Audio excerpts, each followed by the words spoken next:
Now, as per usual, I'm going to have to put down my controller, stop playing the game that I'm currently playing, just to do this pickups video.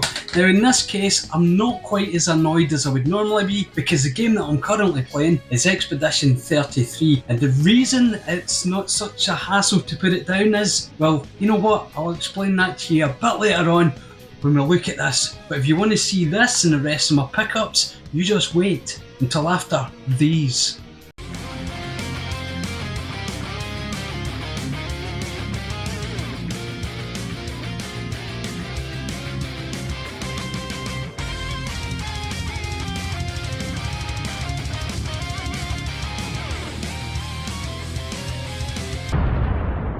So yes, I am playing Expedition 33, and this game is absolutely phenomenal.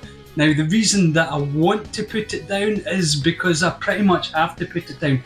Not because I'm getting so sucked into the game, which I am by the way, but not because of that reason, but because of the amount of brain power that you have to put into this game, because it is quite unique. You see, it is a turn-based RPG, and as most people who know me know I do love a traditional turn-based RPG.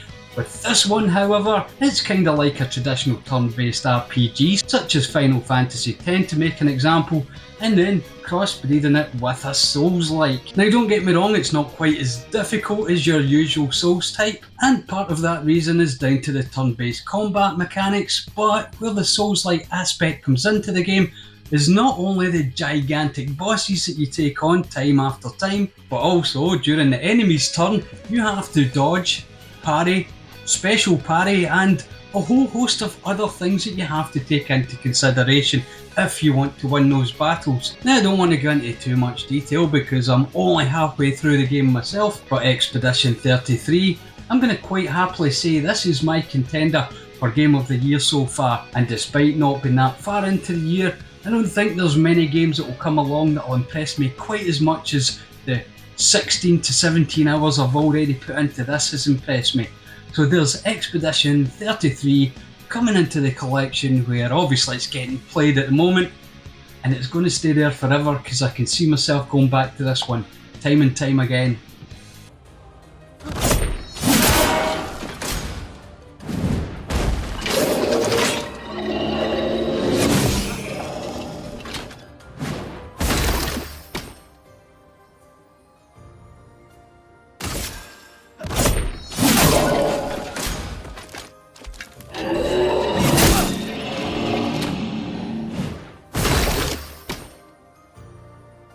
Now of course, staying with my normal format of showing you the newer games first and moving back to that juicy retro at the end, the next game that I've picked up is another PlayStation 5 game, and that is Humankind. Now as per normal, I did give this game a couple of hours gameplay just to see what it was like, and I can say with confidence that this is nothing more than a Civilization clone. Not that there's anything wrong with a Civilization clone, in fact I think there should be more Civilization clones, just so we don't have to wait so long between mainline Civilization games. Now Humankind did come out a little bit before the latest Civilization game, which is we're up to Civilization 7 now, and at the moment I can't compare the two because I haven't played Civ 7 yet. If you are however looking for a reasonably priced Civilization clone, you might as well give Humankind a try. It has everything in it you would expect from a Civ game and is perfectly serviceable. Of course Civilization 7 I would imagine would be a little bit more polished, a little bit more in depth, but for a clone that came out in between 6 and 7, then this one is definitely worth a look at, and especially at the price it's sitting at just now.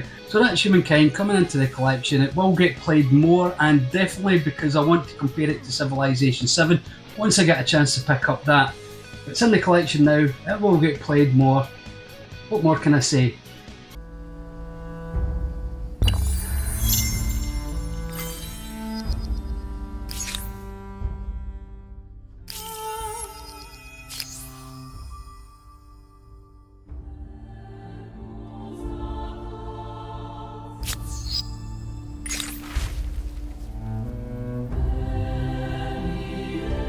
Next up, and moving down a generation and onto the PlayStation 4, and I will give you fair warning here, is going to be Sony Pony heavy this month. But for the PlayStation 4, the first game that I picked up is a game that I already have.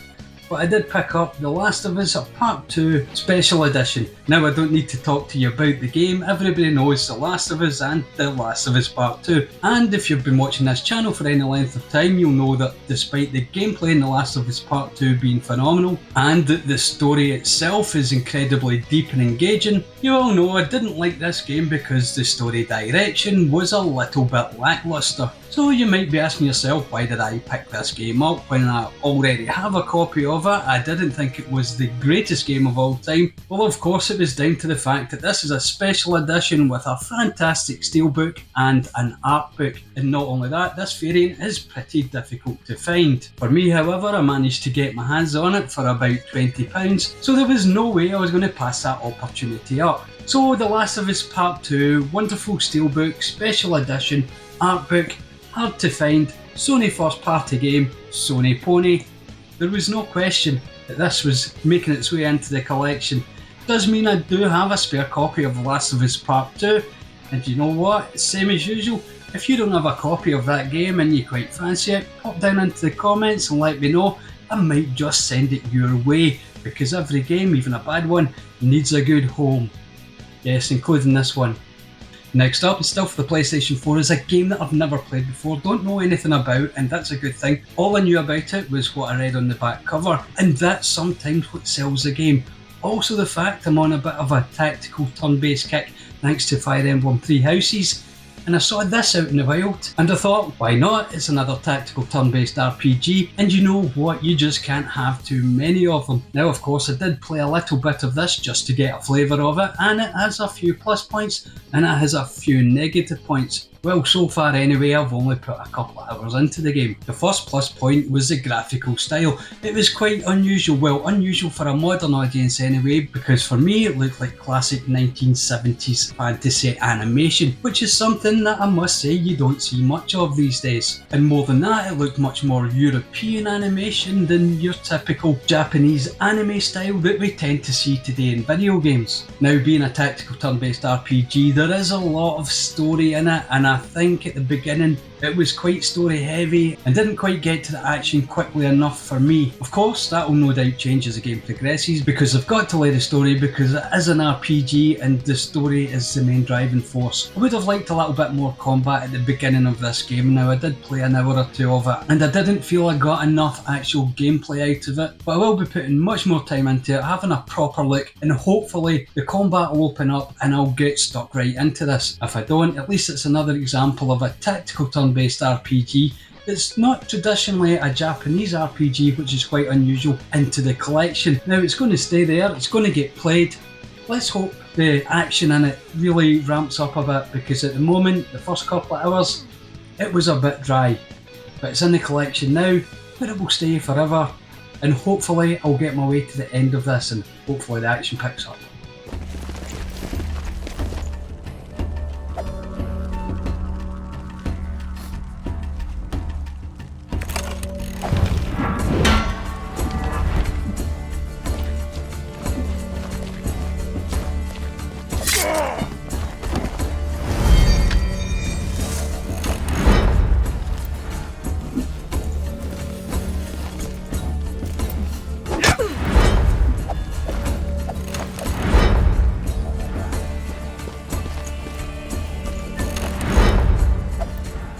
Next up, and still for the PlayStation 4, is a game that I played last year, courtesy of PlayStation Premium. It's a game that I absolutely fell in love with and had to find it physically, and that is Disco Elysium. Now, if you did watch my Game of the Year video from last year, you will know that Disco Elysium made it on, despite me not having a physical copy. Which is exactly why I had to rush out and get myself a physical copy of Disco Elysium. For anyone who doesn't know the game, it's an RPG, but it's a point-and-click adventure RPG, which is something I don't think I've ever seen before. Not only that, the story is absolutely fantastic. I will not go into details because obviously the story is the main meat to this game, despite the wonderful point-and-click adventure style gameplay. But I will tell you, if you don't want to be emotionally traumatised or you're not an overly political person, then maybe you're going to want to avoid this one. I recommend that you play it. I give this 9 out of 10 all day long. Fantastic game, Disco Elysium. I'm absolutely stoked to have it into the collection, where not only it will remain forever, I'm currently playing it alongside Exposition 33 at the moment. So Disco Elysium, fantastic to get it physically, and I encourage you to do so too. It's in my collection now, where it will remain forever. A bespectacled man in an orange bomber jacket is tapping his foot on the floor. Looks like he's waiting for someone. As you approach, he narrows his eyes and extends his hand in greeting.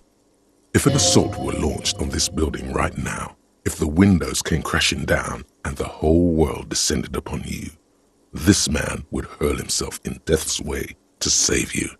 You are sure of this, but why?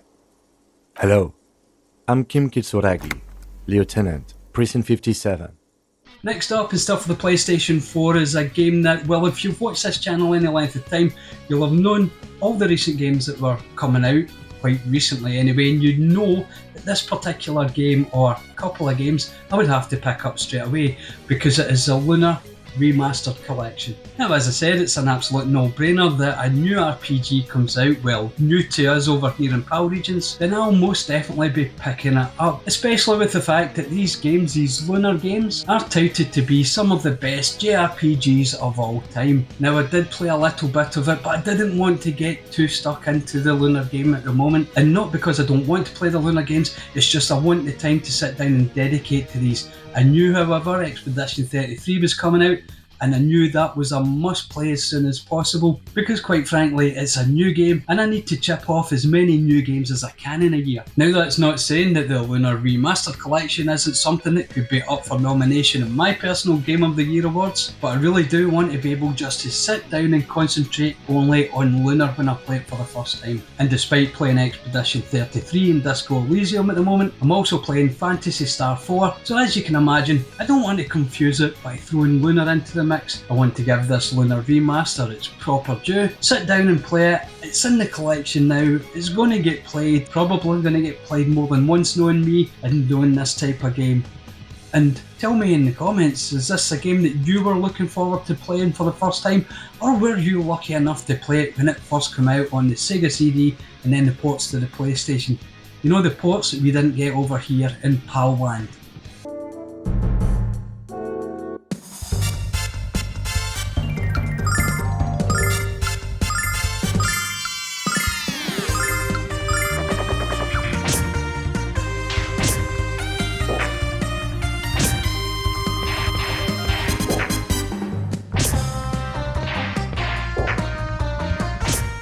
Next up, we're moving away from PlayStation 4 and doing a side shuffle when it comes to generations, because I did pick up a PlayStation Vita game that is an RPG, or a JRPG I should say, and it's Child of Light. Now, Child of Light is a game that I've played in the past. I've played it courtesy again with the PlayStation Premium service, and it's exactly my kind of game. It is an RPG, it's turn-based combat, but rather than a 2D top-down or a 3D open world, this is a 2D side-scrolling platform RPG, which is not completely unheard of, but it is certainly a rare tweak to the genre. And when you add to that the absolutely stunning graphical style of the game, well, this is a must-play for anyone who's into JRPGs, and it's certainly a must-own physically for anyone who collects the Vita. So I finally have Child of Light on the Vita into the collection.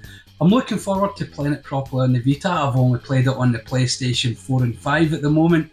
I'm sure it'll look lovely on my OLED screen on my original PlayStation Vita. But Child of Light into the collection, where it will remain and be played over and over again, because I've played it more than once already.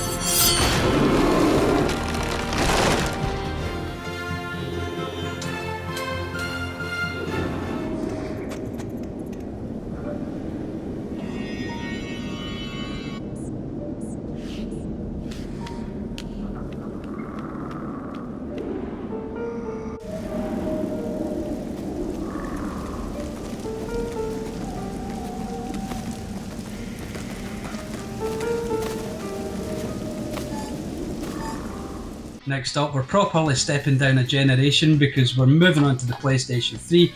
And it's another game that I've already got in the collection. It's just the original port this time, because I did find myself a copy of Yakuza 3. Now, I'm not going to drone on too much about Yakuza 3. Everybody knows who knows this channel. I absolutely adore the Yakuza games and have played them all from zero right through to Pirate Yakuza in Hawaii. And of course, I picked up the PlayStation 4 ports of the games as soon as I fell in love with this series, so I have absolutely no need for the PlayStation 3 version of Yakuza 3. Well, I say no need, but we're collectors at heart sometimes, and the Yakuza series is one that I absolutely want to collect for. Now, I do think it's only Yakuza 2 I still need to get my hands on. I almost had it this month, but something came up, and that something that came up will be up in this video. But Yakuza 3, the PlayStation 3 original, it's into the collection. I'm so happy to have it there.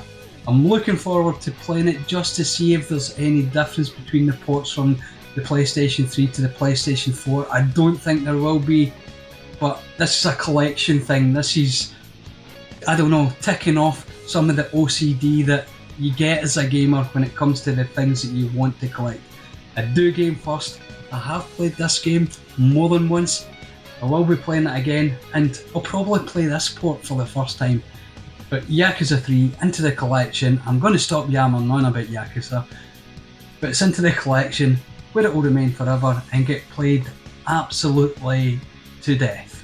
Next up is still for the PlayStation 3. Is a game I've never played before. It's a game that's been on my radar. It's went up in price, it's went down a little bit in price, it's went back up in price. But it's a game that I've been fascinated by, that I've wanted to play for such a long time. Finally saw one at a price that I was willing to pay for, and it is a 3D dot Game Heroes. Now, for anyone out there who doesn't know the game, it's pretty much an action-adventure game, maybe slightly RPG-ish, if you count Zelda RPG. I don't in particular count it an RPG. I'm completely on the side of Zelda being an action-adventure game. But this, of course, this 3D Dot Heroes, is a game that is sort of based on that genre. And of course, it's a wonderful 3D Dot graphical style that absolutely attracted me to this game. Now, it was one of those games that did seem to jump in value, especially when we hit that wonderful lockdown period back in 2020, and it was just about at that time that this game hit my radar. Now, it's not a game that I expect I'm going to absolutely love and absolutely play to death like I do with most of the RPGs that come into the collection, but it is a game that fascinated me from a technical and graphical standpoint, so I did need to get it into the collection so I could play it at the very least. Now I have it into the collection, and yes, it's still a little bit pricey for my liking, especially for a game that's not an RPG, but it is a game that was on my hit list. It's off my hit list now.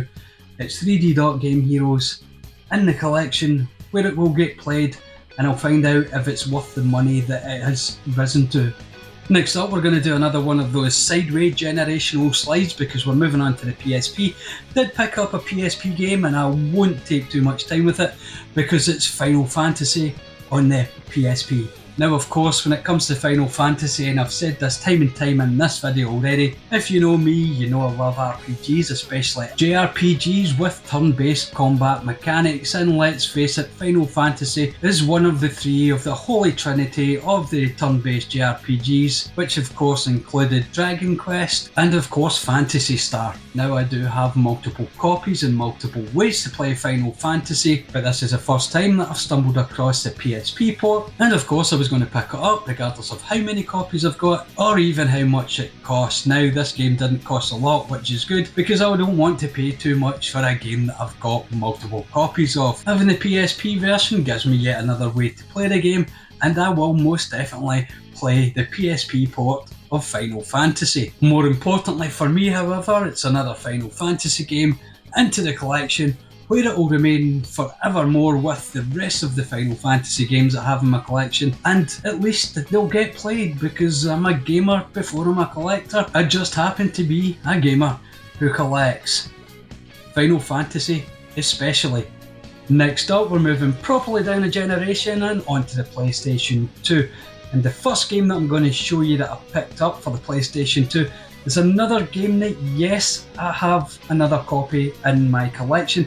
So it's another game that already on, it's just another variant because it's Metal Gear Solid 2 Substance. Now yes, I'm starting to see as I'm putting this video together there's a bit of a theme that I'm buying a lot of games that I already have, but you can rest assured that Metal Gear 2 Substance is not a game that I picked up solely because it was a different variant or a different port. It was because it has content on it that you don't get anywhere else, not physically anyway, and the main reason that I picked up Metal Gear Solid 2 Substance was for skateboarding. That's right, I wanted a little bit of Tony Hawk's action with Solid Snake, and that's exactly what you get when you buy a copy of this game. Now of course the whole game's on it and there's other features that you may or may not be interested in, but for me it was an absolute must to get the physical copy of the game where you can play as Solid Snake on a skateboard, and it's absolutely dire. It really is. It's not a great skateboarding game, it's not a patch on Tony Hawk's 1, 2 or 3, but it's Solid Snake on a skateboard. Can you really ask for anything more than that? Well, I certainly couldn't, so when I saw a copy out there of Metal Gear Solid 2 Substance sitting on the shelf begging to be picked up, it got picked up and it will remain in the collection forever, and despite how bad the skateboarding is, it is a little bit of fun, and I'll play it time and time again probably, just because that's the type of gamer I am.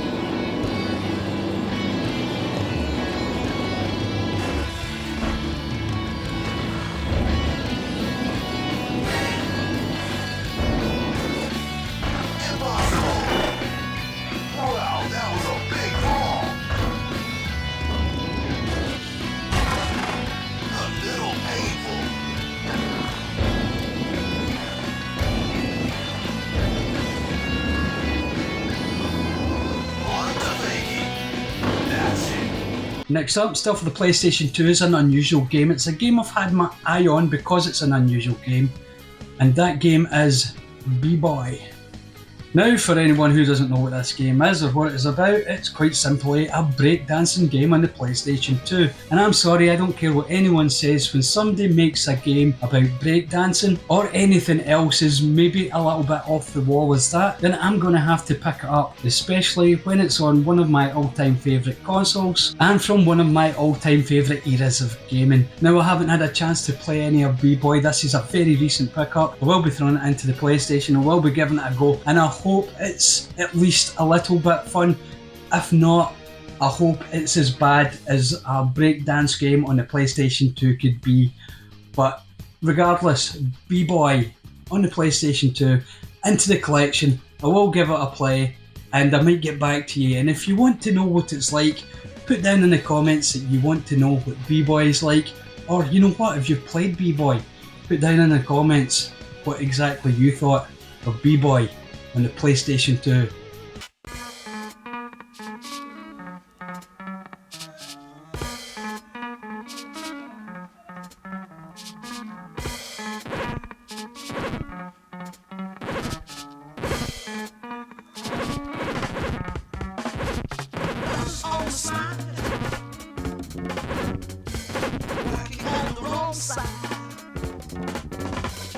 What you gonna do?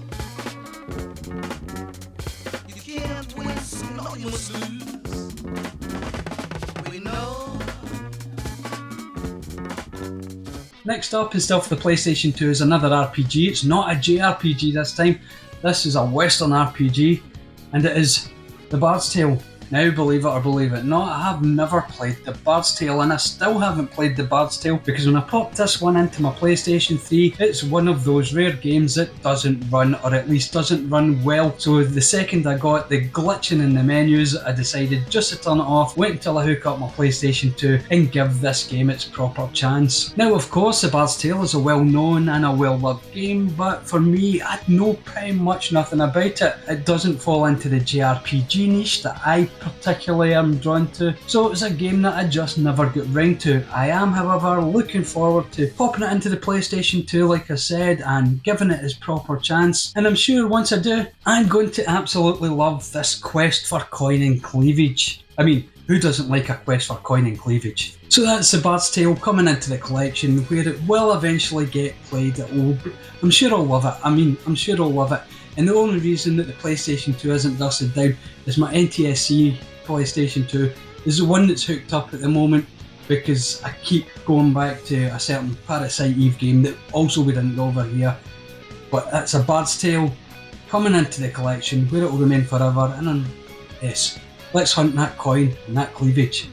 So next up, we're staying with the same generation, but we're moving away from Sony. Yes, this is going to be the first non-Sony pickup of this video, and it's the reason, this game here anyway, is the reason that I didn't pick up Yakuza 2 when I had the chance, because I also had the opportunity of this, and it was one or the other, because the game I picked up was for the GameCube, and it's Skies of Arcadia. Now, Skies of Arcadia, as many of you know, is a beloved RPG or JRPG, but it's also a beloved JRPG that I've never played because it was on Dreamcast and then it was on GameCube and it never came to Sony. Sony, you need to fix that. We need a port of Skies of Arcadia on a Sony machine. It's just as simple as that. Now, I haven't played this because, again, this is another very recent pickup, and it's definitely a game that I want to play soon. I just don't know when I'll get around to it. And I know my good friends Scott and Jen over at Retro Rivals will be absolutely devastated to know that I have this game in my hand and I haven't played it already, but I can assure them, because it was the both of them that convinced me that this game was a must pick up, despite it being a little bit on the pricey side. And I will absolutely get round to playing it. It does mean setting up my GameCube, which is not also set up at the moment, but the amount of love for this game, not even just from Scott and Jen, from other people out there in the community, I was given no choice but to get a copy of this game and finally get it played. Now, as I said, don't know when that'll be, and if you think it should be sooner rather than later, the more comments down there that let me know I should be playing this right now will convince me into playing it right now. If anyone out there thinks I shouldn't be playing it straight away, drop that down as well. But that's Skies of Arcadia coming into the collection, where it will remain forever, and I promise Scott and Jen, it will get played as soon as I get around to it. Honest, cross my heart, hope to die, it will get played. Next up, we're moving down the generation from PlayStation 2 onto the PlayStation, and it's just a couple of games I picked up for the PlayStation. It's just a couple of games I had to get back into the collection, or slight improvements in my own one, and the first one is Crash Bandicoot. And I'm not going to speak too much about Crash Bandicoot. If you don't know Crash Bandicoot at this stage in the game, then what have you been doing? Well, you've probably been playing Nintendo. No, yeah, it must be Nintendo. No, even Nintendo have Crash Bandicoot. So that's Crash Bandicoot back into the collection, and it's going to stay there. It's probably going to sit on the shelf and gather dust because there's other ways to play Crash Bandicoot, but I needed this into the collection because this is an important Sony PlayStation game. Simple as, it's in, it's staying, I'm happy. And the next game, still for the PlayStation, is Crash Bandicoot 2. It's another game that I had in my collection previously. I've had to get it back into the collection. And again, it's Crash Bandicoot 2. I'm not going to talk too much about it. There's other ways to play it. You don't even need to be a Sony pony like me to play Crash Bandicoot these days. So if you haven't played it, go and get yourself the Insane Trilogy. Sit down and play some Crash Bandicoot. But Crash Bandicoot 2 is back into the collection, where it will sit beside Crash Bandicoot. And I just need to hunt down the rest of the Crash Bandicoot games, because I'm needing to replace them all, and they're so important. Trust me, Crash Bandicoot, important. You'll tell you yourself. So that was the last of the PlayStation games, and we're moving down a generation, which means no more Sony, and we're moving on to Sega and the 16-bit and the Mega Drive, or Genesis, depending where you come from. And the first game and only game that I picked up for the Sega Mega Drive is Urban Strike. Now, I've never played Urban Strike before. I can put my hand in my heart and say I've never played Urban Strike. I haven't played Jungle Strike or Soviet Strike. I did, however, play Desert Strike to death, but by the time that I would probably have moved on to the likes of Jungle Strike and Urban Strike, I'd already moved on to the PlayStation. And although, yes, Soviet Strike did come out for the PlayStation, I think I'd moved on from that style of gameplay anyway. But as I did say, I did play a lot of Desert Strike. When I say a lot, I played it to absolute death. And I've always kind of had an eye on going back and taking a look look at the other games that come out in the series. The thing is, I'm in no hurry to do it, so I'm going to be picky. I'm going to wait until a good copy of the game comes along. It's going to have to be complete in box for me, and of course a decent copy of Urban Strike did manage to make its way into my sight, so I pulled the trigger, brought it in, and I'm finally going to start playing the other Strike games. Now, as I said, I've never played this, I've got no experience of it whatsoever, but I'm pretty sure it's going to be very similar to Desert Strike. Urban Strike is now in the collection where it will remain, and it will definitely get played. I've actually got various ways to play this, including ROM dumpers and original hardware. I haven't quite decided what I'm going to do with it yet, but it's in the collection now, and I'm looking forward to seeing where the games went after Desert Strike, which I absolutely did love back in the day. But Urban Strike, sure shot now. So there you go, my friends, that's my pickups on the last several weeks, and what did you think of them? Any games in that pile that you have played and absolutely loved, or games that you've played and absolutely hated? Well, drop it in the comments and let me know, because interaction between you and me, well, that's what makes YouTube special. And if you want to talk about these games, I'll be happy to go down into the comments and have a good old chinwag with you. Thank you very much as always for watching, and of course, until next time, cheerio!